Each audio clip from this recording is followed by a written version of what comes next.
Hi అండి. అందరికీ నమస్కారం. Welcome to our channel healthy proteins. ఈరోజు వీడియోలో మనం చూడబోయే రెసిపీ ప్రాన్స్ కర్రీ అండి. ఈ ప్రాన్స్‌ని బయట మనం రెస్టారెంట్స్‌లో ఎక్కువగా తింటూ ఉంటాం కదా!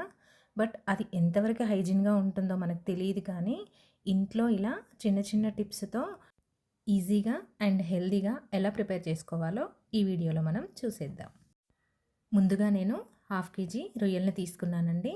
ఈ హాఫ్ కేజీ రొయ్యల్ని మనం తల, తోక తీసేస్తే పావు కేజీ అయిపోతాయి.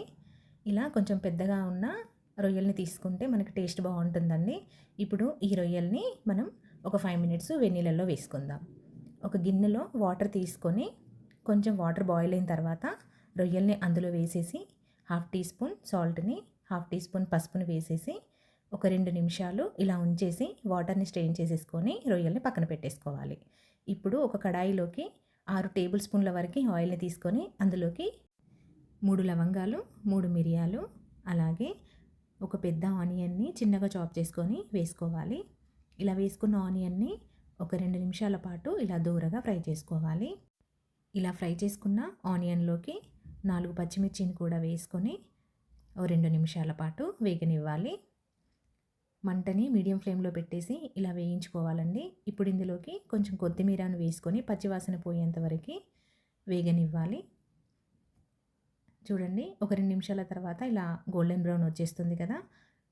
ఇలా గోల్డెన్ బ్రౌన్ వచ్చిన తర్వాత ఇందులోకి హాఫ్ టేబుల్ స్పూన్ అల్లము, హాఫ్ టేబుల్ స్పూన్ పసుపును కూడా వేసుకొని కొంచెం దూరగా వేయించుకోవాలి. ఇప్పుడు ఇందులోకి 2 పెద్ద టమాటోలని చిన్నగా చాప్ చేసుకొని వేసుకోవాలండి. ఇది మెత్తగా ఉడికేంత వరకు మనం టమాటో ప్యూరీ ఎలా అవుతుందో అలా మెత్తగా ఉడికేంత వరకు ఇలా గరిటెతో కలుపుకుంటూ ఉడికించుకోవాలండి. ఒక 2 నిమిషాలకి చూసారా ఆయిల్ పైకి వచ్చేసింది. టమాటా బాగా ఉడికిపోయింది. ఇప్పుడు ఇందులోకి మనము నీట్గా కడిగి పెట్టుకున్న రొయ్యల్ని వేసుకొని 2 నిమిషాల పాటు ఇలా ఆయిల్లో ఫ్రై చేసుకోవాలండి. ఇది ఉడకడానికి టైం పడుతుంది కాబట్టి ఒక 5 మినిట్స్ ఇలా మూత పెట్టేసుకొని ఉడికించుకోవాలి.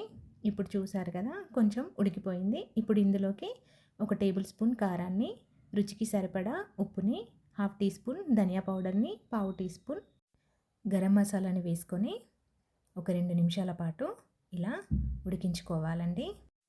మంటని లో ఫ్లేమ్లో పెట్టి ఉడికించుకోవడం వల్ల ముక్కకి కారం, ఉప్పు కరెక్ట్గా పడుతుందండి.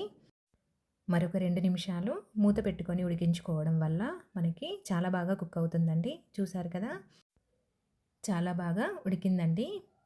ఇప్పుడు ఇలా ఒకసారి కలుపుకొని ఇందులోకి కొంచెం కొత్తిమీరను కూడా వేసుకొని స్టవ్ ఆఫ్ చేసుకొని ఒక్కసారి కలుపుకోండి.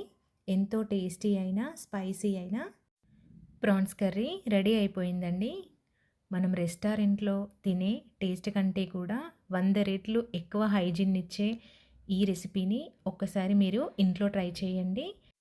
ఈ వీడియో కనుక మీకు నచ్చినట్టయితే లైక్ చేయండి, షేర్ చేయండి. అలాగే మరిన్ని అప్డేట్స్ కోసం మన ఛానల్ని సబ్స్క్రైబ్ చేసుకోండి. Thank you for watching.